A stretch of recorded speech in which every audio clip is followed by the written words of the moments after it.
दोस्तों नमस्कार, जय बजरंगबली। तुला राशि वालों, स्वागत है आप सभी का आपके अपने चैनल तुला ज्योति भिंड में। तो तुला राशि वालों, भगवान शिव की पूजा में न करें यह 5 गलतियां। जी हाँ, जो भगवान शिव की पूजा करते हैं, सावन के महीने में पड़ने वाले सोमवार व्रत को जो लोग रखते हैं, उन लोगों के लिए मेरी एक सलाह है। उन लोगों को मैं सावधान करने वाली हूँ कि भगवान शिव की पूजा में उन्हें यह गलतियां नहीं करनी चाहिए। देखिए, सावन के महीने में पड़ने वाले सोमवार व्रत को विधि विधान से करने से भगवान शिव शीघ्र ही प्रसन्न होकर अपने भक्तों पर कृपा बरसाते हैं। लेकिन क्या आपको पता है कि कुछ गलतियों के कारण आपकी पूजा अधूरी रह सकती है और आप लोगों को अपनी पूजा का पूरा फल नहीं मिलता है। देखिए, आप लोग व्रत रहते हैं, इतने मन से पूजा पाठ करते हैं, लेकिन कुछ छोटी मोटी गलतियों के कारण अज्ञानता बस आप कुछ भूल कर देते हैं, जिससे आपको अपनी पूजा का फल नहीं मिलता है। सारे देवी देवताओं में भोले बाबा ही एक ऐसे देवता हैं जो शीघ्र ही प्रसन्न होते हैं। यदि इंसान विधि विधान से उनकी पूजा करे तो वह बहुत जल्द ही प्रसन्न होते हैं और व्यक्ति के जीवन से सारी कष्ट, चाहे व्यक्ति का कितना बुरा सा बुरा दुर्भाग्य चल रहा है, उसको भी वह मिटाने की ताकत रखते हैं। तो आइए आज हम आपको यही सब बताएंगे कि भगवान शिव की पूजा में कौन कौन सी गलतियां करने से बचें, साथ ही भगवान शिव को किस सामग्री के चढ़ाने से क्या फल प्राप्त होता है। तो देखिए, यह सावन का जो महीना होता है, इस सावन के पूरे मास में हर दिन शिव कृपा बरसती है। शिव पुराण में यह भी लिखा है कि सावन के पूरे महीने भगवान शिव माता पार्वती के साथ शाम के समय प्रदोष काल में अपने भक्तों के द्वार पर जाते हैं। आप लोगों को अपने मुख्य द्वार पर पूरे सावन के महीने एक घी का दीपक जरूर लगाना चाहिए, जिससे कि भगवान शंकर माता पार्वती के साथ जब आपके दरवाजे आए तो वह खुश हो जाएं और आप पर अपनी पूरी कृपा बरसाएं। रहे भोले बाबा ही एकमात्र ऐसे देवता हैं जो बहुत शीघ्र ही प्रसन्न होते हैं और अपने भक्तों की सभी मनोकामनाएं पूर्ण कर देते हैं। के अलावा घर की महिलाओं को इस महीने खूब सच सवर के रहना चाहिए। उन्हें हरी हरी मेहंदी, हरी हरी चूड़ियां अपने हाथों में पहननी चाहिए और अच्छे से श्रृंगार करके रहना चाहिए। लोग सावन सोमवार भी रहते हैं, भगवान शिव की बहुत ही मन से पूजा करते हैं, लेकिन कुछ गलतियों के कारण आपको अपनी पूजा का पूर्ण फल नहीं मिलता है। आज के वीडियो में हम आपको बताते हैं कि आप अपनी पूजा पाठ के चलते कौन कौन सी गलतियां कर देते हैं, जिसके कारण आपको अपनी पूजा का पूर्ण फल नहीं मिलता है। समय न बर्बाद करते हुए वीडियो में आगे बढ़ते हैं। इससे पहले आप लोगों से मेरी हाथ जोड़कर प्रार्थना है, जो लोग हमारे चैनल पर नए आए हैं वह हमारे चैनल को सब्सक्राइब जरूर कर लें। वीडियो को लाइक कर बेल आइकन को प्रेस कर दें और कमेंट में जय बाबा भोलेनाथ या फिर जय बजरंगबली अवश्य लिख दें। प्रिय बंधुओं, कमेंट लिखने में बिल्कुल देरी न करें, फटाफट से कमेंट लिख दें। हम आपके कमेंट का बहुत बेसब्री से इंतजार करते हैं। आपके कमेंट से हमारा मनोबल और भी ज़्यादा बढ़ जाता है और हम आपके लिए और भी नए नए विषयों पर जानकारी निकालने में लग जाते हैं। यदि आप लोग सावन के सोमवार का व्रत रख रहे हैं, सावन के सोमवार का व्रत ज़्यादातर सभी लोग रहते हैं। सावन का महीना भगवान शिव को समर्पित है।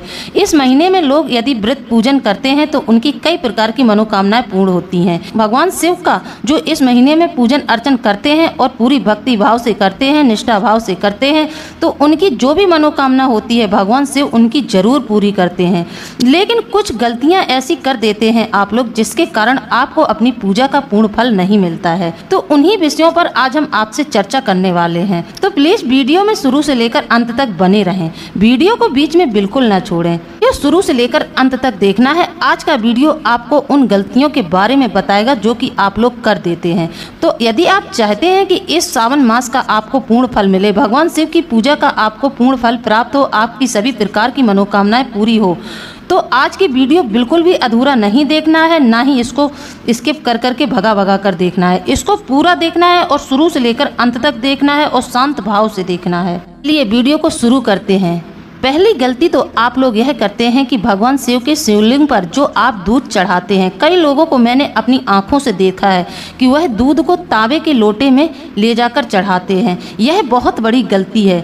दूध को कभी भी तांबे के बर्तन में नहीं चढ़ाना चाहिए। कहते हैं तांबे के बर्तन में दूध चढ़ाने से वह रक्त बन जाता है।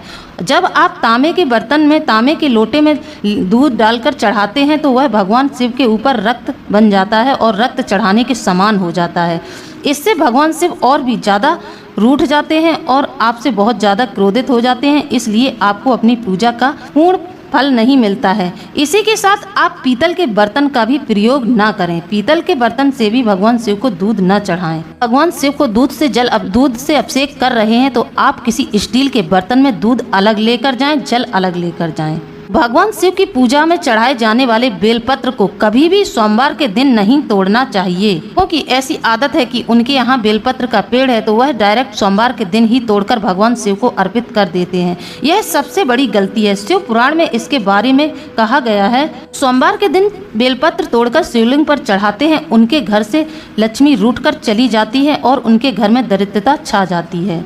आप एक दिन पूर्व ही तोड़कर रख लें। जैसे कि आपको सोमवार को बेलपत्र चढ़ाना है तो आप रविवार को ही बेलपत्र तोड़कर रख लें और भगवान शिव को सोमवार के दिन अर्पित करें। एक दिन पहले ही तोड़ लिया करें। और दूसरी गलती, बेलपत्र बिल्कुल कटा फटा नहीं होना चाहिए। भगवान शिव को जो भी सामग्री चढ़ती है वह साबुत चढ़ती है, कटी फटी टूटी फूटी बिल्कुल नहीं होनी चाहिए। पत्र को आप तोड़ें, उसको अच्छे से धुल लें, उस पर राम नाम लिखकर उसके डंठल को तोड़ दें और उसे इस तरह से चढ़ाएं कि उसकी चिकनी परत ऊपर की तरफ रहे। आपको यह भी बताना चाहते हैं, कई और भी तिथियां ऐसी हैं जिन तिथियों को बेलपत्र नहीं तोड़ना चाहिए। जैसे कि अमावस्या को कभी भी बेलपत्र नहीं तोड़ना चाहिए और चतुर्दशी को भी बेलपत्र नहीं तोड़ना चाहिए, अष्टमी को भी बेलपत्र नहीं तोड़ना चाहिए। इन तिथियों को भी बरकाना चाहिए। यदि आप अमावस्या के दिन बेलपत्र तोड़ते हैं तो आपके पितृ आपसे रुष्ट हो जाते हैं। यदि आप अष्टमी को बेलपत्र तोड़ते हैं तो माता पार्वती भी आपसे रुष्ट हो जाएंगी। इसलिए चतुर्दशी को भी बेलपत्र नहीं तोड़ना चाहिए। इस दिन बेलपत्र तोड़ने से आप से माता लक्ष्मी रूठ जाती हैं। सोमवार के दिन भगवान शिव का जल और दूध से अभिषेक किया जाता है। इस दिन शिवलिंग पर जो व्यक्ति कच्चा दूध चढ़ाता है उसके सभी प्रकार की मनोकामनाएं पूरी होती हैं। भगवान भोलेनाथ की तो कृपा मिलती ही मिलती है, बल्कि चंद्र देवता की भी कृपा उस पर बरसती है। ऐसे में सावन के सोमवार वाले दिन दूध का सेवन नहीं करना चाहिए। आप सावन के महीने में हो सके तो दूध को बिल्कुल भी न खाएं पिएं। दूध से बनी किसी भी सामग्री का सेवन नहीं करें। यदि आप अपनी पूजा का पूर्ण फल चाहते हैं तो आप सावन के महीने में स्वयं दूध का सेवन न करें। 4 दोस्तों, सावन सोमवार व्रत की पूजा करते समय भूलकर भी हल्दी, तुलसी पत्र, सिंदूर आदि न चढ़ाएं और न ही शिव पूजा में शंख से जल चढ़ाएं। शिव पूजा में शंख का प्रयोग बिल्कुल नहीं करना चाहिए। शिव पूजा में शंख वर्जित है, क्योंकि भगवान शिव ने शंखचूड़ नामक राक्षस का वध किया था। वह यानी कि जो तुलसी है ना, जो वृंदा, उनके पति का वध किया था। तो भगवान शिव की पूजा में शंख और तुलसी यह सारी सामग्री वर्जित है। 5, भगवान शिव के मंदिर में जाकर कभी भी परिक्रमा न लगाएं। कई लोग भूलवश शिवलिंग की परिक्रमा कर लेते हैं। पुराण में वर्णन है कि भगवान शिव की कभी भी पूर्ण परिक्रमा नहीं करनी चाहिए। हिंदू मान्यता के अनुसार भगवान शिव की सिर्फ आधी परिक्रमा की जाती है। सावन के महीने में तामसिक भोजन को नहीं करना चाहिए। जैसे कि बहुत लोग मीट, मदिरा, लहसुन, प्याज आदि का सेवन न करें। बहुत से लोग हैं जो इन चीज़ों का सेवन करते हैं। उनको मेरी सलाह है कि यदि आप अपने दुर्भाग्य को भाग्य में बदलना चाहते हैं तो आप इन चीज़ों का परहेज करें। इन चीज़ों का सावन के महीने में सेवन न करें। साथ ही नाखून, बाल इत्यादि सावन के महीने में नहीं कटवाने चाहिए। नारियल जो कि लक्ष्मी का प्रिय फल है, इसलिए शिवजी की पूजा में कभी भी नारियल का प्रयोग नहीं किया जाता है। नारियल के पानी से शिवलिंग पर अभिषेक भी नहीं करना चाहिए। यदि आप यह गलती करते हैं तो आपको कष्टों का सामना करना पड़ सकता है। भोलेनाथ की पूजा में शंख से पूजन भूलकर भी ना करें। शास्त्रों के अनुसार सावन में शिवलिंग पूजा का विशेष महत्व बताया गया है। वहीं भगवान शिव को भी अभिषेक अति प्रिय है। यही कारण है कि शिवजी को प्रसन्न करने के लिए भक्त शिवलिंग पर विभिन्न द्रव्यों से अभिषेक करते हैं, लेकिन शिवलिंग पूजन में कुछ द्रव्यों को अर्पण करना निषेध माना गया है। अभिषेक या तिल से बनी मिठाई से शिवलिंग का पूजन कभी नहीं करना चाहिए। कहा जाता है कि यह जो तिल होते हैं यह भगवान विष्णु का मैल है और उनके मैल से उत्पन्न हुआ है, इसलिए तिल से कभी भी भगवान शिव का अभिषेक ना करें। तिल की जगह काली सरसों या फिर काली मिर्ची का प्रयोग भी कर सकते हैं।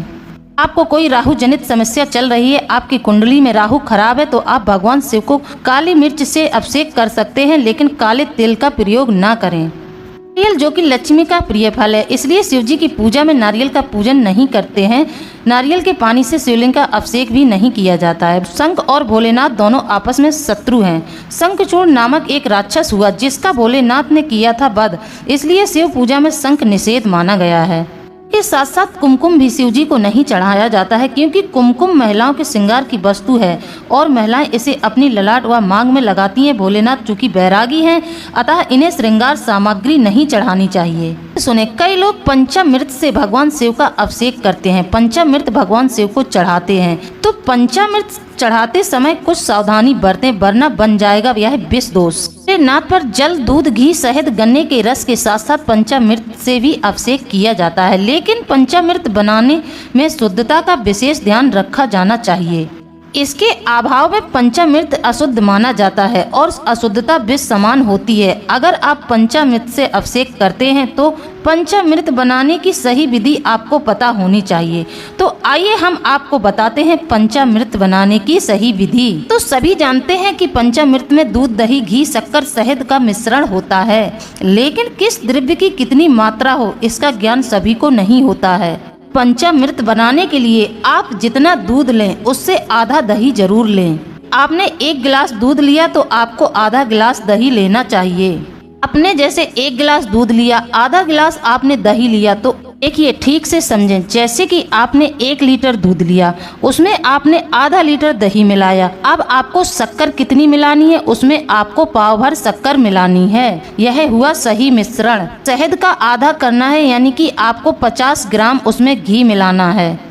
विधि से आप पंचामृत को तैयार करें। हो सके तो आप इस विधि को लिख लें ताकि आपसे गलती ना हो, आपका पंचामृत सही से बन सके और आपको अपनी पूजा का पूर्ण फल मिल सके। साथ अब हम आपको बताने जा रहे हैं कि भगवान शिव को तत्काल प्रसन्न करने के लिए आप लोगों को कौन कौन सी सामग्री चढ़ाना चाहिए और किस सामग्री को चढ़ाने से आपको कौन कौन से फल मिलेंगे। ये भगवान शिव तुरंत और तत्काल प्रसन्न होने वाले देवता हैं, इसलिए इन्हें आशुतोष कहा जाता है। इसलिए कहा भी गया है, आशुतोष तुम औगड़ दानी, आरत हरह दीन जन जानी, फिर में सही कहे निहोरी, विनती सुनहो सदा शिव मोरी। ये जानते हैं भगवान शिव को कौन कौन सी सामग्री अत्यंत प्रिय हैं। इन सामग्रियों से भगवान शिव की पूजा अर्चन करते हैं तो आपको अपनी पूजा का पूर्ण फल जरूर मिलेगा। सबसे पहले तो हम बात करते हैं जल। शिव पुराण में कहा गया है भगवान शिव ही स्वयं जल हैं। शिव पर जल चढ़ाने का महत्व भी समुद्र मंथन की कथा से जुड़ा है। अग्नि के समान विष पीने के बाद शिव का कंठ एकदम नीला पड़ गया था। विष की उष्णा को शांत करने के लिए, की उष्णता को शांत करके शिव को शीतलता प्रदान करने के लिए समस्त देवी देवताओं ने उन्हें जल अर्पित किया था। इसलिए इस सावन के महीने में जो लोग भगवान शिव के शिवलिंग पर 1 लोटा शुद्ध जल चढ़ाते हैं तो उन्हें उनकी पूजा का पूर्ण फल मिलता है। तो बिलपत्र भगवान के 3 नेत्रों का प्रतीक है। बिलपत्र अतः 3 पत्तियों वाला बेलपत्र भगवान शिव को बहुत ज्यादा प्रिय है। आशुतोष के पूजन में अभिषेक व बेलपत्र का प्रथम स्थान है। ऋषि मुनियों ने कहा है कि बेलपत्र भोले भंडारी को चढ़ाने से 1 करोड़ कन्याओं के कन्यादान का फल प्राप्त होता है। जो जातक बेलपत्र शिवलिंग पर चढ़ाता है उनको कन्यादान के समान फल प्राप्त होता है। भगवान के 3 नेत्रों का प्रतीक है यह बेलपत्र। लेते हैं आंकड़े की। शास्त्रों के मुताबिक शिव पूजा में 1 आंकड़े का फूल चढ़ाना सोने के दान के बराबर माना गया है। आप पीला कनेर भी भगवान शिव को चढ़ा सकते हैं। यदि आप पीला कनेर चढ़ाते हैं तो वह भी स्वर्ण के समान ही माना गया है। शिव को धतूरा भी अत्यंत प्रिय है। इससे पीछे पुराणों में जहां धार्मिक कारण बताया गया है वही इसका वैज्ञानिक आधार भी है कि भगवान शिव कैलाश पर्वत पर रहते हैं। यह अत्यंत ठंडा क्षेत्र है जहां ऐसे में औषधि की जरूरत होती है जो शरीर को ऊष्मा प्रदान करे। वैज्ञानिक दृष्टि से धतूरा सीमित मात्रा में लिया जाए तो औषधि का काम करता है और शरीर को अंदर गर्म रखता है। धार्मिक दृष्टि से इसका कारण देवी भागवत पुराण में बताया गया है कि इस पुराण के अनुसार शिवजी ने जब सागर मंथन से निकले हलाहल विष को पी लिया तब वह व्याकुल होने लगे। तब अश्विनी कुमारों ने भांग, धतूरा, बेल आदि औषधि से शिवजी की व्याकुलता को दूर किया था। ऐसे भगवान शिव को भांग, धतूरा अत्यंत प्रिय है। शिवलिंग पर केवल धतूरा नहीं चढ़ाएं बल्कि अपने मन में विचारों की अड़वाहट भी अर्पित करें। अपने मन में विचारों की अड़वाहट भी अर्पित करें। भांग। शिव हमेशा ध्यान मग्न रहते हैं। भांग ध्यान केंद्रित करने में मददगार होती है। इससे वे हमेशा परमानंद में रहते हैं। समुद्र मंथन में निकले विष का सेवन महादेव ने संसार की सुरक्षा के लिए अपने गले में उतार लिया था। भगवान को औषधि स्वरूप भांग दी गई है, लेकिन प्रभु ने हर कड़वाहट और नकारात्मकता को पिया, इसलिए भांग भी उन्हें प्रिय है। भगवान शिव का प्रिय मंत्र है कर्पूर गौरम करुणावतारम, यानी जो कर्पूर के समान उज्जवल है। कर्पूर की सुगंध वातावरण को शुद्ध और पवित्र बनाती है। भगवान भोलेनाथ को इस महक से प्यार है, अतः कपूर शिव पूजन में अनिवार्य है। चावल, हाँ वही चावल जिसे हम अक्षत भी कहते हैं। अक्षत का अर्थ होता है जो टूटा ना हो। इसका रंग सफेद होता है। पूजन में अक्षत का उपयोग अनिवार्य है। किसी भी पूजन के समय गुलाल, हल्दी, अबीर और कुमकुम अर्पित करने के बाद अक्षत अक्षत जरूर चढ़ाया जाता है। अक्षत ना हो तो शिव पूजा पूर्ण नहीं होती है।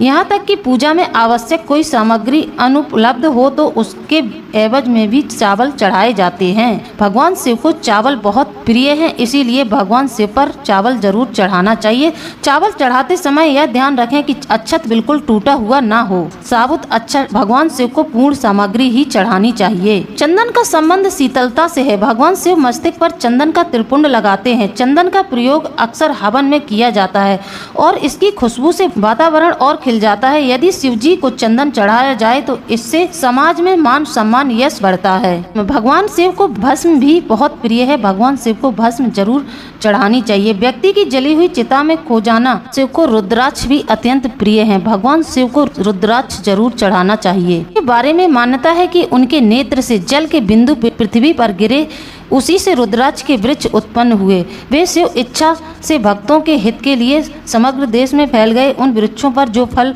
लगे वे ही रुद्राक्ष हैं। अब हम आपको एक और गलती करने के बारे में बता दे रहे हैं जो लोग अक्सर कर देते हैं।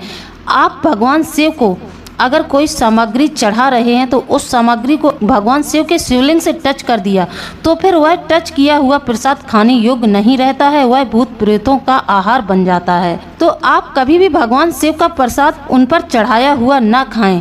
यदि आप उनको प्रसाद दूर से अर्पित कर रहे हैं, जैसे कि शिवलिंग के थोड़ी दूर पर आप एक प्लेट में उन्हें भोग लगाकर प्रसाद रख रहे हैं, उस प्रसाद को आप खा सकते हैं। और यदि आपने शिवलिंग या जलाधारी पर जो प्रसाद रख दिया उस प्रसाद को आप नहीं खा सकते हैं। और एक महत्वपूर्ण बात, जब आप पूर्णतः अभिषेक कर लें तो वह जो सामग्री आपने भगवान शिव पर चढ़ाई है, जो सामग्री आप भगवान शिव को अर्पित करते हैं, आप पूजन के बाद फिर से एक लोटा जल लें। उस सामग्री को हटाकर शिवलिंग को पूर्णतः अच्छे से साफ करके ही घर आएं और घर आते समय उस लोटे में शिवलिंग पर चढ़ा हुआ दूध जल जरूर ले आएं। उस जल से अपने घर में सिंचन करें। आपकी सभी प्रकार की मनोकामनाएं पूर्ण होंगी और आपको अपनी पूजा का पूर्ण फल मिलेगा। भगवान शिव की आप पर कृपा बरसेगी। अगले सावन तक आपके दिन बहुत जाएंगे। आपके जीवन में चमत्कार हो जाएगा। आपको सभी कष्टों से छुटकारा मिल जाएगा। प्रिय बंधुओं, मेरे द्वारा दी गई जानकारी आप लोगों को कैसी लगी? यदि जानकारी अच्छी लगी है तो आप हमें कमेंट में जरूर बताएं। इसी के साथ अब हम वीडियो को समाप्त करते हैं। मिलते हैं अगले ज्ञानवर्धक वीडियो में। जय बजरंगबली, जय भोलेनाथ, धन्यवाद।